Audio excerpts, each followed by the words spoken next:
വളരെ നമുക്ക് സ്ട്രെസ്സൊക്കെ വരുന്ന സമയത്ത് ഒന്ന് ട്രെക്ക് ചെയ്താൽ മതി. ഒന്ന് മല കയറിയാൽ തീരാവുന്ന പ്രശ്നങ്ങളെ നമുക്കുള്ളൂ എന്ന് പറയുന്ന പോലെ. അഗസ്ത്യാർ കൂടെ എല്ലാവരും കേട്ടിട്ടുണ്ടായിരിക്കും. അത് വർഷത്തിലൊരിക്കൽ ഒരു കുറച്ച് ദിവസത്തേക്ക് മാത്രം ഓപ്പൺ ചെയ്യുന്നതാണ്. ആ ഒരു ട്രെക്കിംഗ് എന്ന് പറഞ്ഞിട്ടുണ്ടെങ്കിൽ എല്ലാവരുടെയും ലൈഫിൽ ഒരിക്കലെങ്കിലും പോകണമെന്ന്. കേരളത്തിലെ തന്നെ സെക്കൻഡ് മോസ്റ്റ് അസ്റ്റോണ്ടിങ് പീക്ക് എന്നാണ് പറയുന്നത്. ഒരു കടുവയ്ക്കുള്ള പോലത്തെ വര മറ്റൊരു കടുവയ്ക്കില്ല. അങ്ങനെയാണ്. ഒരു മനുഷ്യന് മറ്റൊരാളുടെ പോലെ വിരലടയാളമില്ല എന്ന് പറയുന്ന പോലെ തന്നെ അവരുടെ യുണീക്ക് ആക്കുന്ന ഒരു കാര്യം എന്ന് പറയുന്നത് സ്ട്രൈപ്സ് ആണ്. വഴി തെറ്റിയെന്ന് ബോധ്യപ്പെട്ട് കഴിഞ്ഞിട്ടുണ്ടെങ്കിൽ നമ്മൾ അവിടെ നിൽക്കുക എന്നുള്ളതാണ് ആദ്യം ചെയ്യേണ്ടത്. അല്ലാതെ എനിക്ക് വഴി കണ്ടെത്താൻ പറ്റും എന്നും പറഞ്ഞിട്ട് ആ ഒരു കോൺഫിഡൻസ്, ഓവർ കോൺഫിഡൻസിൽ മുന്നോട്ട് പോകുമ്പോഴാണ് കൂടുതൽ വഴി തെറ്റുന്നത്. കാട് ചുറ്റിക്കുക എന്ന് പറയുന്ന പോലെ ഒരു ലൂപ്പിംഗ് എന്ന് പറഞ്ഞ സംഭവത്തിലേക്ക് വരും. നമ്മൾ ഒരേ സ്ഥലത്ത് തന്നെയായിരിക്കും കിടന്ന് കറങ്ങുന്നത്. ആനകൾ സ്ഥിരമായിട്ട് നടക്കുന്ന വഴികളുണ്ട്. നമ്മൾ പുഴ കണ്ടുപിടിക്കാൻ പറ്റിയില്ലെങ്കിൽ നമ്മൾ ഈ ആനത്താര ഫോളോ ചെയ്താൽ മതി. ആനത്താര ലീഡ് ചെയ്യുന്നത് ഏതെങ്കിലും ഒരു പുഴയിലേക്ക്. കാട് ഏതാണ് നാട് ഏതാണെന്ന് മനസ്സിലാവാത്ത രീതിയിലാണ് ഇവിടെ സ്ഥലങ്ങൾ കിടക്കുന്നത്. അതെ, കാട് പിടിച്ച് കിടക്കുകയാണ്. അപ്പൊ ഇവര് ആനിമൽസ് വരുമ്പോഴത്തേക്കും അവർക്ക് ഫുഡ് കിട്ടുന്നതും ഷെൽട്ടർ കിട്ടുന്നതും വെള്ളം കിട്ടുന്നതും മാത്രമേ അവർക്കുള്ളൂ. അല്ലാതെ അവർക്ക് പോയി മനുഷ്യരെ ഉപദ്രവിക്കാം, ഇനി അവിടെ പോയേക്കാം. ഞങ്ങളൊരു 1 year ബാക്ക് മിന്നാമിന്നി സെൻസസ് എടുത്തായിരുന്നു. നയന ഇപ്പോൾ ഫോറസ്റ്റ് ഓഫീസർ അല്ലെങ്കിൽ ബീറ്റ് ഫോറസ്റ്റ് ഓഫീസർ അല്ലേ? ഇപ്പോൾ താങ്കൾ ഇത്തരത്തിലൊരു ജോലി തുടങ്ങിയപ്പോൾ താങ്കൾ എന്തുകൊണ്ടാണ് പേഴ്സണലി ഇതിനു വേണ്ടി ഒരു എഫേർട്ട് എടുത്തത്? സാധാരണഗതിയിൽ ഗവൺമെൻറ്റിൻ്റെ ജോലിയല്ലേ ഇത്? ഈ ഗവൺമെൻറ്റിൻ്റെ ജോലിയല്ല, നിങ്ങൾ പേഴ്സണലി ഇത്തരത്തിലുള്ള എഫേർട്ട് എടുക്കുമ്പം അങ്ങനെ ചെയ്യുന്നതിന് നിങ്ങൾക്ക് ചില എന്താ പറയുക പരിമിതികളുണ്ട്, അല്ലെങ്കിൽ ചില അല്ലേ അങ്ങനെയൊക്കെ ഉണ്ടാവാറുണ്ടല്ലോ അല്ലേ? അത് ഒന്നാമത്തെ കാര്യം, ഇത് പേഴ്സണൽ ഇൻട്രസ്റ്റ് ആണ്. നമുക്കൊരു ജോലിയോട് താല്പര്യം ഉണ്ടെങ്കിൽ, ഞാനിപ്പോൾ എനിക്ക് വളരെ എൻജോയ് ചെയ്യുന്ന ഒരു ജോലിയാണ് ഈ ജോലി എന്ന് പറയുന്നത്. എനിക്കൊരു ഓഫീസ് സെറ്റപ്പിലിരുന്ന് 10 to 5 ചെയ്യാൻ എനിക്ക് പറ്റുന്നതിനേക്കാളും കുറച്ചുകൂടെ ഫ്രീഡം ഉള്ള, കുറച്ചുകൂടെ ഫീൽഡ് നമുക്ക് എക്സ്പ്ലോർ ചെയ്യാൻ പറ്റുന്ന, വൈൽഡ് ലൈഫായിട്ട് ഇൻട്രാക്ട് ചെയ്യാൻ പറ്റുന്ന ഒരു ജോലിയാണ് ഇത്. അതിനകത്ത് നമ്മളുടെ സാധ്യതകൾ കണ്ടെത്താൻ പറ്റുക എന്നുള്ളതാണ് നമുക്ക് വളരാനൊരു അവസരം എന്ന് പറയുന്നത്. IT സെഗ്മെന്റിൽ എന്തായിരുന്നു മുൻപ് ചെയ്തുകൊണ്ടിരുന്നത്? പേറോൾ ആയിരുന്നു. പേറോൾ അഡ്മിനിസ്ട്രേഷൻ എന്ന് പറഞ്ഞൊരു പോസ്റ്റ് ആയിരുന്നു. അത് ഫുള്ള് കമ്പ്യൂട്ടറിന് മുമ്പിൽ ഇരുന്ന് നമ്മൾ ചെയ്യുന്നു. അതൊരു UK ബേസ്ഡ് കമ്പനിയുടെ അവർ വർക്ക് ഔട്ട്സോഴ്സ് ചെയ്ത് തന്നിരിക്കുന്ന അത് ചെയ്യാന്നുള്ളതാണ്. ആ സമയത്ത് അത് എൻജോയ് ചെയ്തു. അന്ന് ഇതിനെപ്പറ്റി അറിയില്ല. ഇപ്പം ഇവിടെ വന്നു കഴിഞ്ഞപ്പോഴത്തേക്കും ഇത് നമ്മൾ നന്നായിട്ട് എൻജോയ് ചെയ്യുന്നുണ്ട്. ഞാൻ ഈ നയനെ വിളിക്കാൻ ശ്രമിക്കുമ്പോൾ 2 തവണ വിളിച്ചു, കട്ടാവുന്നു, റേഞ്ച് ഇല്ല, ഫോറസ്റ്റിലാണ്. അപ്പോൾ എനിക്ക് മനസ്സിലായി ഫോറസ്റ്റിലാണ്, തിരിച്ചു വിളിക്കാൻ പറ്റുന്നത്. പിന്നെ കുറേ നേരം കഴിഞ്ഞിട്ടാണ് എന്നെ തിരിച്ചു വിളിക്കണേ.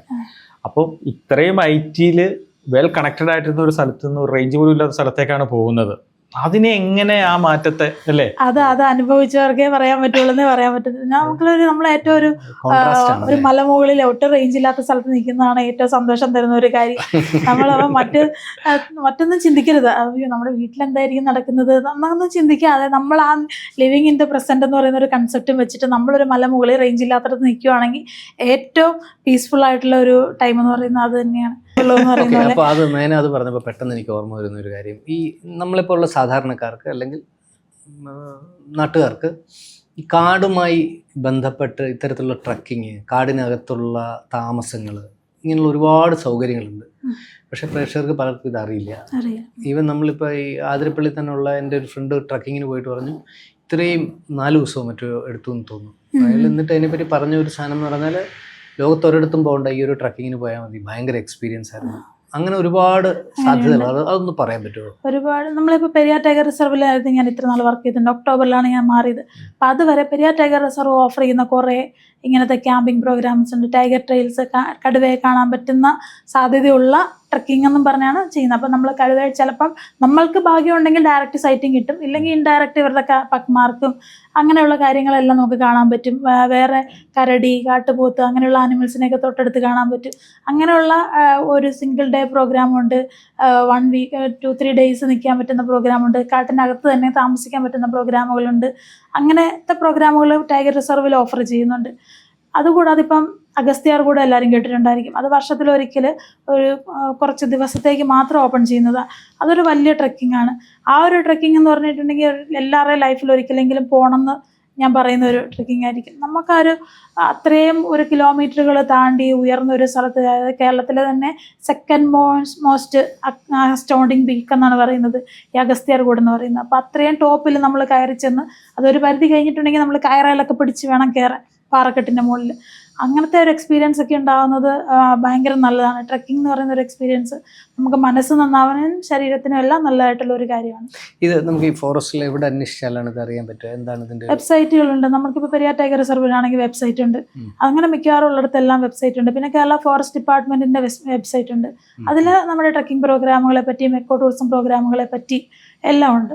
ഇതെല്ലാം ജനറൽ ആയിട്ടുള്ള എല്ലാ പബ്ലിക്കിനും ഇത് എല്ലാവർക്കും പറ്റും, കിട്ടുന്നതാണ് അല്ലേ?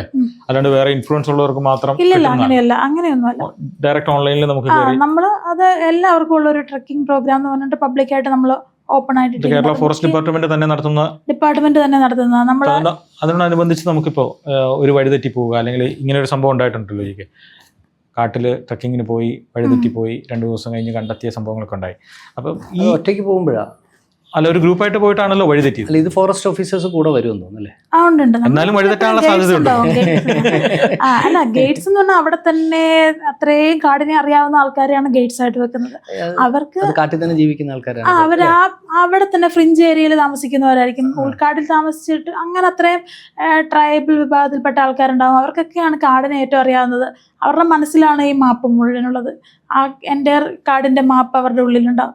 അപ്പോൾ ആ വഴികളൊന്നും അവർക്ക് തെറ്റില്ല.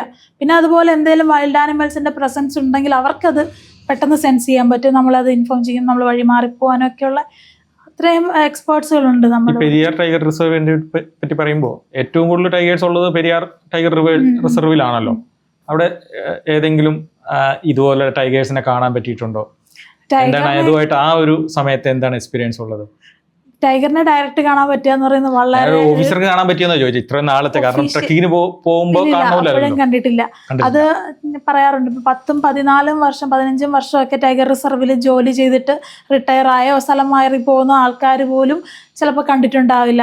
അതേസമയം ചിലപ്പോൾ ഒരു ബോട്ടിങ്ങിന് വരുന്ന ഒരു വിദേശിയായിരിക്കും, ഒരു അരമണിക്കൂറത്തെ ബോട്ടിങ്ങിനിടയ്ക്കായിരിക്കും ഏറ്റവും നന്നായിട്ട് ടൈഗറിനെ കാണുന്നത്. അത് ലക്കെന്ന് തന്നെ പറയുള്ളൂ. വെട്ടപ്പെടുന്ന ഒരു അങ്ങനെ വരത്തില്ല, അത് അങ്ങനെ പുറത്തേക്ക് വരത്തില്ല. അത് അതിന്റെ കംഫർട്ട് സോണിൽ ജീവിക്കുന്ന ഒരു ജീവിയാണ് കടുവ.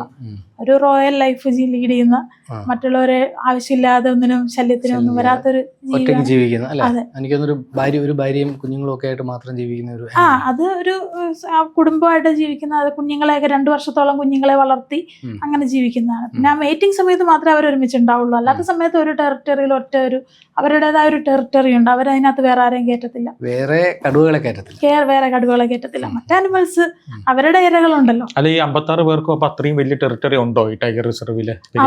ഉണ്ട്, അവരങ്ങനെ ഉണ്ട്. അപ്പൊ ഇങ്ങനെ ഒരു ടെറിട്ടറി ക്രോസ് ചെയ്ത് മറ്റൊരാൾ വരുവാണെങ്കിൽ അവരതിനിടയ്ക്ക് ഫൈറ്റ് ഉണ്ടാക്കും. അവര് അതിനാണ് സർവൈവൽ ഓഫ് ദി ഫിറ്റസ്റ്റ് എന്ന് പറയുന്ന പോലെ ഫൈറ്റ് ഉണ്ടാക്കി ആരാണോ വിൻ ചെയ്യുന്നത് അയാൾ അവിടെ സർവൈവ് ചെയ്യും, അതിനകത്ത് ചെയ്യും. അത് ഇതുപോലെ തന്നെ മീറ്റിംഗിന്റെ സമയത്തും ഈ ഒരു ഫൈറ്റ് ഉണ്ടാവും. ഈ കടുവയെ പറ്റി പറയുമ്പോഴേ, ഈ പ്രസവിക്കുന്ന കുട്ടികളിൽ ഏതെങ്കിലും ഒരു അംഗവൈകല്യം ഉണ്ടായി കഴിഞ്ഞാൽ അവരതിനെ ഉപേക്ഷിച്ച് കളയും. അങ്ങനെ ടൈഗറിനെ ഒരാളെടുത്ത് വളർത്തിയ ഒരു സംഭവം അതെ അങ്ങനെ സംഭവങ്ങളുണ്ടോ? അപ്പൊ ഈ പ്രസവിക്കുന്ന സമയത്ത് അല്ലെങ്കിൽ എന്തെങ്കിലും അംഗവൈകല്യം ഉണ്ടാക്കി കഴിഞ്ഞാൽ അവനെ ഉപേക്ഷിക്കുകയാണോ ചെയ്യുന്നത്? ഉപേക്ഷിക്കാന്ന് വെച്ച് കഴിഞ്ഞാൽ അവർക്കറിയാം അവര് നമ്മുടെ പോലത്തെ അത്ര ഒരു ഫാമിലി ഓറിയന്റഡ് ആണെന്ന് പറഞ്ഞാലും അവർക്കറിയാം ഈ ഒരു ആനിമല് ഇനി അങ്ങോട്ട് സർവൈവ് ചെയ്യണം. ഇവർക്കൊരു 2 വർഷം അവരെ അമ്മ സംരക്ഷിക്കത്തുള്ളൂ. അതാണ് മാക്സിമം പീരീഡ്. അത് കഴിഞ്ഞാൽ അത് ഇര പിടിക്കേണ്ടതും ജീവിക്കേണ്ടതും എല്ലാം ഒറ്റയ്ക്കാണ്. അപ്പം അതിന് ശേഷിയില്ല എന്ന് പറയുന്ന കുട്ടികളെ സംരക്ഷിക്കാൻ വേണ്ടി പോയിട്ടുണ്ടെങ്കിൽ മറ്റ് ഹെൽത്തി ആയിട്ടുള്ള കുട്ടികളെ എനിക്ക് സംരക്ഷിക്കാൻ പറ്റത്തില്ല. അപ്പോൾ അവർ ആ ജീവികൾ അതിനെ അങ്ങോട്ട് അബാൻഡൻ ചെയ്യുക എന്നുള്ളൊരു രീതിയുണ്ട്. അപ്പോൾ ആ കുഞ്ഞിന് ഇപ്പൊ എന്താണ് പുത്തൂരുണ്ട്? അതിന് കാഴ്ചയ്ക്ക് പ്രശ്നം ഉണ്ടായിരുന്നു. അപ്പൊ അവർ ആദ്യ സമയത്ത് തന്നെ കാലിനും പ്രശ്നങ്ങളൊക്കെ ഉണ്ടായിരുന്നു. അപ്പൊ നമ്മുടെ തന്നെ വെറ്റിനറി ഡോക്ടർമാര് അവർക്ക് വേണ്ട ട്രീറ്റ്മെന്റ് ഒക്കെ കൊടുത്ത് അതിനെ ശരിയാക്കി എടുക്കുമായിരുന്നു. അപ്പൊ ഇനി അതിനെ വീണ്ടും അതിനെ കാട്ടിലേക്ക് വിടാനുള്ള ഒരു ശേഷി ഇല്ല നമുക്കതിനെ. സർവൈവ് ചെയ്യണമല്ലോ, അതിനെ ഇര പിടിച്ച് സർവൈവ് ചെയ്യാനുള്ള ഒരു ശേഷി ഇല്ല എന്നുണ്ടെങ്കിൽ പിന്നെ നമ്മൾ അതിനെ മറ്റൊരു സേഫ്, അതിന് കൂടുതൽ ചികിത്സയും സംരക്ഷണമൊക്കെ കിട്ടുന്ന മറ്റൊരു സ്ഥലത്തേക്ക് മാറ്റുക എന്നുള്ളൊരു ഓപ്ഷനേ ഉള്ളൂ. ഈ 56ഓളം കടുവകൾ അവിടെ ഉണ്ടെന്ന് പറയുന്നുണ്ടല്ലോ, അതിനെ എങ്ങനെയാണ് ഐഡന്റിഫൈ ചെയ്യാൻ? അതെങ്ങനെ ഉണ്ട്? ഈ കടുവയ്ക്ക് ഒരെങ്കിൽ പേരുണ്ടോ? 1, 2, 3 എന്ന് പറഞ്ഞിട്ടാണോ? ഇതെങ്ങനെയാണ് ഈ ഫോറസ്റ്റ് ഡിപ്പാർട്ട്മെന്റ് അതിനെ എങ്ങനെ ട്രാക്ക് ചെയ്യുക? അത് ഈ ഓരോ കടുവയ്ക്കും നമ്മുടെ ഈ വിരലടയാളം പോലെ, നമ്മൾ ഒരു മനുഷ്യന് മറ്റൊരാളുടെ പോലെ വിരലടയാളം ഇല്ല എന്ന് പറയുന്ന പോലെ തന്നെ അവരുടെ യുണീക്ക് ആക്കുന്ന ഒരു കാര്യം എന്ന് പറയുന്നത് സ്ട്രൈപ്സ് ആണ്, ശരീരത്തിലുള്ള വരകൾ. ഒരു കടുവയ്ക്കുള്ള പോലത്തെ വര മറ്റൊരു കടുവയ്ക്കില്ല. അങ്ങനെയാണ്. അതാണ് അവരുടെ ഐഡന്റിറ്റി. അതാണ് ഈ AI ക്യാമറകളെല്ലാം ഇതിനെ ഡിറ്റക്ട് ചെയ്യും. ആ വരകൾ മാത്രം വെച്ചിട്ടാണ് ഐഡന്റിഫൈ ചെയ്യുന്നത്. സതീഷ്, ഏറ്റവും രസകരമായി ഫോറസ്റ്റ് ഡിപ്പാർട്ട്മെന്റ് കഴിഞ്ഞ ഏകദേശം ഒരു 10 വർഷം മുമ്പ് എൻ്റെ ഒരു സുഹൃത്ത്, പുള്ളി കുറച്ചൊരു സോഷ്യൽ അവയർനെസ് പ്രോഗ്രാമൊക്കെ ചെയ്യുന്നതാണ്. അപ്പം ഞാൻ ഇടയ്ക്ക് പുള്ളിയെ ആദർശ്യമായി തൊടുപുഴ ഒരു സ്ഥലത്ത് വെച്ച് കണ്ടപ്പം എവിടെ പോയി എന്ന് ചോദിച്ചാൽ പറഞ്ഞു ഉറുമ്പ് സെൻസസിന് പോയതാണ് എന്ന്. അപ്പം എനിക്ക് ആദ്യം കേട്ടപ്പോൾ വലിയ കൗതുകം തോന്നി. ഈ ഉറുമ്പിനെ ഉൾപ്പെടെ ഇങ്ങനെ ഇതിന്റെ കൗണ്ട് എടുക്കുകയും ഇതിന്റെ എന്താണ് അതൊന്ന് വിശദീകരിക്കുക. അത് നമ്മളിത് പറഞ്ഞ പോലെ എല്ലാ ഈ കടുവയും ആനയും കാട്ടുപോത്തും മാത്രമല്ല വന്യജീവി എന്നുള്ള ഒരു കൺസെപ്റ്റ് അത് പൊതുജനങ്ങൾക്ക് അറിയില്ല. വനം വകുപ്പ് എന്താണ് ചെയ്യുന്നത് എന്നുള്ളത് ഇപ്പോഴും ബോധ്യമില്ല. നമ്മൾ ഈ മൈന്യൂട്ടായിട്ടുള്ള ജീവികളെ വരെ സംരക്ഷിക്കുന്നു. അതിൻ്റെ ആ ഒരു കൗണ്ട് നമ്മൾ മോണിറ്റർ ചെയ്തുകൊണ്ടൊക്കെയാണ് ഇരിക്കുന്നത്. ഞങ്ങളൊരു 1 year ബാക്ക് മിന്നാമിന്നി സെൻസസ് എടുത്തായിരുന്നു. മിന്നാമിനികൾ അതൊക്കെ ഇപ്പൊ മിന്നാമിനികളുടെ എണ്ണം ലോകത്ത് കുറഞ്ഞുകൊണ്ടിരിക്കുകയാണെന്നാണ് പറയുന്നത്. അത് അതിനെ പറ്റിയിട്ട് സ്റ്റഡീസ് നടക്കുന്നുണ്ട്, ഉറുമ്പുകളെ പറ്റിയിട്ടുള്ള സ്റ്റഡീസ് നടക്കുന്നുണ്ട്. ഓൾ കേരള ആണോ എടുക്കുന്നത്, ഓൾ ഇന്ത്യ ആണോ എടുക്കുന്നത്, എങ്ങനെയാണ്? അത് അന്ന് നമ്മൾ ഓൾ കേരള ലെവലിലാണ് എടുത്തത്. നമ്മൾ അങ്ങനെ ഇപ്പം മിന്നാമിനി ഒരു ലൊക്കേഷനിൽ ഒരു GPS റീഡിംഗ് ഉണ്ടാവും. ആ ലൊക്കേഷനിൽ എത്ര മിന്നാമിനികളെ കണ്ടു എന്നൊക്കെയുള്ളൊരു ഡാറ്റ കളക്ഷനാണ്. ആ ഡാറ്റ വെച്ചിട്ട് അനലൈസ് ചെയ്യാണ്. അതെങ്ങനെയാണ് ഈ നക്ഷത്രങ്ങൾ എണ്ണുന്ന പോലെ മിന്നാമിനിങ്ങനെ എണ്ണാൻ പറ്റും? അത് അതിന് അത്രയ്ക്ക് എണ്ണാനുള്ളത് ഇപ്പൊ ഇല്ല എന്നുള്ളതാണ് സത്യം. പണ്ട് കാലങ്ങളിലുള്ള പോലെ പണ്ട് നിറയെ മിന്നാമിനികൾ ഉണ്ടായിരുന്നു. ഇപ്പൊ ഒരു മിന്നാമിനിങ്ങിനെയൊക്കെ കാണണമെങ്കിൽ ഭയങ്കര പാടാ. എണ്ണം നമുക്ക് കൗണ്ട് ചെയ്യാവുന്ന അത്ര എണ്ണം ഉണ്ടായിരുന്നുള്ളൂ. അപ്പോഴാണ് നമ്മളും ചിന്തിക്കുന്നത് ഇതൊക്കെ എണ്ണം കുറഞ്ഞു പോയോ. അങ്ങനെ അതിലൊരു ആ ഒരു റിയാലിറ്റി നമുക്ക് മനസ്സിലാവുന്നത് ഇങ്ങനെയുള്ള കൗണ്ടുകൾ സെൻസസുകൾ നടത്തുമ്പോഴാണ്. അല്ല, മിന്നാമിനിങ്ങി പോട്ടെ, ഉറുമ്പിനെ എങ്ങനെ സെൻസസ്? സെൻസസ് എന്ന് പറഞ്ഞാൽ ആ ഒരു ടൈപ്പ് ഉണ്ടോ അതിന്റെ ഒരു ഓരോന്നിനെ എണ്ണമല്ല ചെയ്യുന്നത്. ഗ്രൂപ്പ് ഓഫ് അതിന്റെ ഒരു പ്രക്രിയ ഞാൻ ചോദിച്ചിരുന്നു. അപ്പൊ പ്രക്രിയ ചോദിച്ചപ്പോൾ പറഞ്ഞു അവർ കാട്ടിൽ കയറും, ഒരു മരത്തിന് ചുറ്റും ഒരു വെള്ള മുണ്ട് വലിച്ചു കെട്ടും, എന്നിട്ട് ആ മരം കുലുക്കും. ആ മരം കുലുക്കി താഴേക്ക് വീഴുന്നതിൽ നിന്ന്, ഞാൻ പറയുകയാണ്, ചിലപ്പോൾ ഇതിനകത്ത് തെറ്റുണ്ടാവാം, നിന്ന് വിവിധ വെറൈറ്റിയിൽപ്പെടുന്ന ഉറുമ്പിൽ ഒരു ഉറുമ്പിനെ എടുത്ത് അതിനെ ഫോർമാൽഡിഹൈഡിലാന്ന് തോന്നുന്നല്ലേ, ആസിഡിലേക്ക്, ചെറിയ കുപ്പിയിൽ ആസിഡിൽ ഓരോ ഇതിൻ്റെയും ബ്രീഡ് അനുസരിച്ച് അല്ലെങ്കിൽ കാറ്റഗറി അനുസരിച്ച് അതിനെ സെപ്പറേറ്റ് ചെയ്ത് സൂക്ഷിച്ച് ആ ഉറുമ്പിനെ പറ്റി പഠനം നടത്തുന്നുണ്ട്. അങ്ങനെ എല്ലാ ജീവികളെ പറ്റിയിട്ടും ഉണ്ട്, മറ്റ് ഷഡ്പദങ്ങളെ പറ്റിയിട്ടും എല്ലാം ഇങ്ങനെയുള്ള സ്റ്റഡീസ് നടത്തുന്നു. അതാണ് ഈ ഇടയ്ക്കിടയ്ക്കൊക്കെ വാർത്ത വരുന്നതല്ലേ, പുതിയ ഇനം തവളയെ കണ്ടുപിടിച്ചു. അതൊക്കെ കണ്ടിന്യൂസ് ആയിട്ട് ഇതിനായിട്ട് വേണ്ടിയിട്ട് ഒരു റിസർച്ച് നടത്തുന്ന ഒരു ടീമുണ്ട്. അവരുടെ പ്രവർത്തനങ്ങൾ നമ്മൾ അറിയുന്നില്ല എന്നുള്ളത് മാത്രമേ ഉള്ളൂ. ഇപ്പം കുറച്ച് ബാക്ക് എൻഡിൽ നിന്നുകൊണ്ട് ഇങ്ങനത്തെ എൻവയോൺമെന്റ് പ്രൊട്ടക്ഷൻ നടത്തുന്ന വലിയൊരു ടീമുണ്ട്. ഇതിനായിട്ട് താല്പര്യമുള്ള കുറേ പേര്. ഇനി നമ്മളിപ്പോഴേ ഇപ്പം സതീഷ് കുറച്ചു മുമ്പ് നമ്മളിപ്പോൾ ഫോറസ്റ്റ് ഡിപ്പാർട്ട്മെൻറ്റിൻ്റെ ഒപ്പം ട്രക്കിങ്ങിന് പോകുമ്പോൾ സാധാരണഗതിയിൽ ഗൈഡ് ഉണ്ടാവും, പ്രൊട്ടക്ഷൻ ഉണ്ടാവും, താമസിക്കാൻ സ്ഥലം ഉണ്ടാവും, ഭക്ഷണം ഉണ്ടാവും. എന്നാൽ കാടിൻ്റെ എക്സ്പീരിയൻസ് നടന്ന് വള്ളത്തെ കയറി, വെള്ളത്തിൽ കൂടെ തുഴഞ്ഞ് മരത്തെ കയറി താമസിച്ച് തിരിച്ചു വരുന്ന ഒരു എക്സ്പീരിയൻസ് ആണ്. ഇതിൽ ഒറ്റയ്ക്ക് കാട് കയറുന്ന പലരും ഉണ്ട്. ഒരു പക്ഷേ പെർമിഷൻ ഇല്ലാതായിരിക്കും പലരും കയറുന്നത്, കട്ട് കയറുമൊക്കെ ആയിരിക്കും. ഇവര് ഈ കാട് ചുറ്റിക്കുക എന്നുള്ളൊരു വേർഡുണ്ട്, പണ്ട് മുതലേ കേട്ടിട്ടുണ്ട്. എന്താണത് അതിന്റെ ഒരു? കണ്ണ് കെട്ടി, അങ്ങനെ സാധാരണ പറയാറുണ്ട്, കണ്ണ് കെട്ടും അല്ലെ, അതായത് കാട്ടി കയറിയാല് ഇല്ലാത്തവർക്ക് തിരിച്ചിറങ്ങാൻ പറ്റില്ല. നമ്മൾ ചിലപ്പോൾ ഗ്രൂപ്പായിട്ടൊക്കെ ആയിരിക്കും പോകുന്നത്. ഗ്രൂപ്പായിട്ട് പോയാലും ചിലപ്പോൾ നമ്മൾ ആ കൂട്ടത്തിൽ നിന്ന് ചിലപ്പോൾ ഒന്ന് മാറിപ്പോവും. അങ്ങനെ പോയി കഴിഞ്ഞ് കഴിയുമ്പോഴത്തേക്കും നമ്മൾ ഒരു വഴിയാണെന്ന് കരുതി അങ്ങ് നടക്കും. കുറച്ച് കഴിയുമ്പോഴായിരിക്കും നമുക്ക് വഴി തെറ്റിയെന്ന് മനസ്സിലാവുന്നത്. ഈ നമ്മുടെ കൂട്ടത്തിലുള്ളവരെ കാണില്ല, വഴി തെറ്റി, ചുറ്റും നമുക്ക് ഇനി എങ്ങോട്ട് പോകണം എന്നറിയില്ല. അപ്പം നമ്മൾക്കൊരു ലാൻഡ് മാർക്ക് അല്ലെങ്കിൽ ഒരു അടയാളം എന്ന് പറഞ്ഞാൽ ഒന്നും കാണില്ല കാട്ടിൽ. എല്ലാം ഒരേപോലത്തെ സ്ഥലമായിരിക്കും, ഒരേപോലെ പാറ, ഒരേപോലെ മരങ്ങൾ, ഒരേപോലെ ചെടികൾ. അപ്പോൾ അവിടെയാണോ അതാണോ ഇതാണോ ഇതെന്നൊക്കെ ഇവിടെ ഒരു കൺഫ്യൂഷൻ നമുക്ക് വരുമല്ലേ. അവിടെയാണ് ശരിക്കും വഴിതെറ്റുക എന്ന് പറയുന്ന പ്രോസസ്സ് തന്നെ സ്റ്റാർട്ട് ചെയ്യുന്നത്. അപ്പം നമ്മുടെ ഒരു പാത്ത് ഇൻറ്റഗ്രേഷൻ എന്നൊക്കെ പറഞ്ഞിട്ടൊരു കൺസെപ്റ്റായിട്ട് ബന്ധപ്പെട്ടിട്ടാണ് ഓൾറെഡി നമ്മൾ നടക്കുമ്പോഴത്തേക്കും നമ്മുടെ ബ്രെയിൻ ഇത് ട്രാക്ക് ചെയ്യും, നമ്മൾ പോകുന്ന വഴിയൊക്കെ ട്രാക്ക് ചെയ്യാറുണ്ട്. പിന്നെ ഇതിലൊരു വായിച്ചതാണ്, നമ്മൾ നടക്കുമ്പോൾ നമ്മൾ സ്ട്രെയിറ്റ് ലൈനിലാണ് നടക്കുന്നതെന്ന് നമുക്ക് ഫീൽ ചെയ്താലും നമ്മുടെ കാലടികൾ വെക്കുന്നതിൻ്റെ ഒരു ഡിഫറൻസിലൊക്കെ ആ ഒരു ഡയറക്റ്റ് സ്ട്രെയിറ്റ് ലൈൻ എന്നുള്ളത് ചിലപ്പോൾ അങ്ങോട്ട് മാറിപ്പോവും. അത് മാറിപ്പോയി കുറച്ച് കഴിയുമ്പോഴത്തേക്കും നമ്മൾ ഒറിജിനൽ ട്രാക്കിൽ നിന്ന് ഓൾറെഡി മാറിയിട്ടുണ്ടാവും. മാറിക്കഴിഞ്ഞ് കഴിഞ്ഞാൽ പിന്നെ നമുക്ക് വഴി തെറ്റിയെന്ന് മനസ്സിലായി കഴിഞ്ഞിട്ടുണ്ടെങ്കിൽ നമ്മൾ പാനിക് ആവാൻ തുടങ്ങും. അപ്പോൾ പിന്നെ നമ്മുടെ മൈൻഡ് വേറൊരു രീതിയിലായിരിക്കും പ്രവർത്തിക്കുക. ഇമ്പൾസീവ് ഡിസിഷൻസ് എടുക്കുക. അതായത് വഴി തെറ്റിയെന്ന് ബോധ്യപ്പെട്ട് കഴിഞ്ഞിട്ടുണ്ടെങ്കിൽ നമ്മൾ അവിടെ നിൽക്കുക എന്നുള്ളതാണ് ആദ്യം ചെയ്യേണ്ടത്.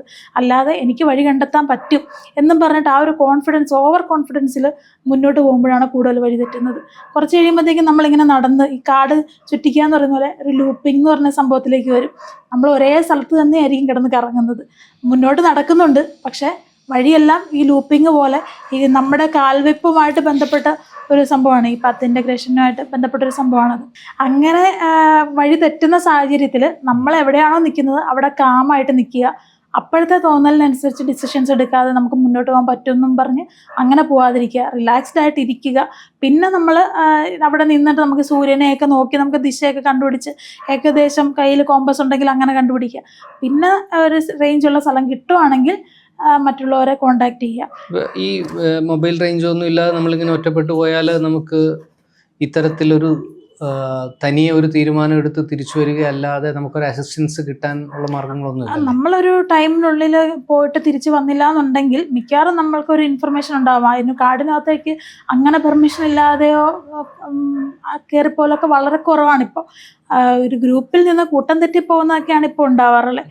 അപ്പം അങ്ങനെ വരുമ്പോഴത്തേക്കും ഓൾറെഡി പോയി തിരിച്ചു വരേണ്ട സമയമായിട്ടും കണ്ടില്ലെങ്കിൽ ഉറപ്പായിട്ടും നമ്മുടെ ഒരു ടീം അപ്പോഴത്തേക്കും അവിടെ ചെല്ലും, സെർച്ച് ചെയ്യാൻ ചെല്ലും. ഇപ്പം നമുക്ക് സെർച്ചിങ്ങിനൊക്കെ നല്ല ഫെസിലിറ്റീസ് ഉണ്ട്, ഡ്രോൺ സംവിധാനങ്ങളും അങ്ങനെയുള്ളതെല്ലാം ഉണ്ട്. കൂടുതലായിട്ട് കോംപ്ലിക്കേഷൻ ഉണ്ടാക്കാതെ ഒരിടത്ത് സേഫ് ആയിട്ടിരിക്കുക എന്നുള്ളതേ ഉള്ളൂ. ഇടപെടലുണ്ട് സാർ. കാട്ടിൽ വഴി തെറ്റിയാൽ എന്തെങ്കിലും രക്ഷയുണ്ട്, നാട്ടിലാണെങ്കിൽ വഴി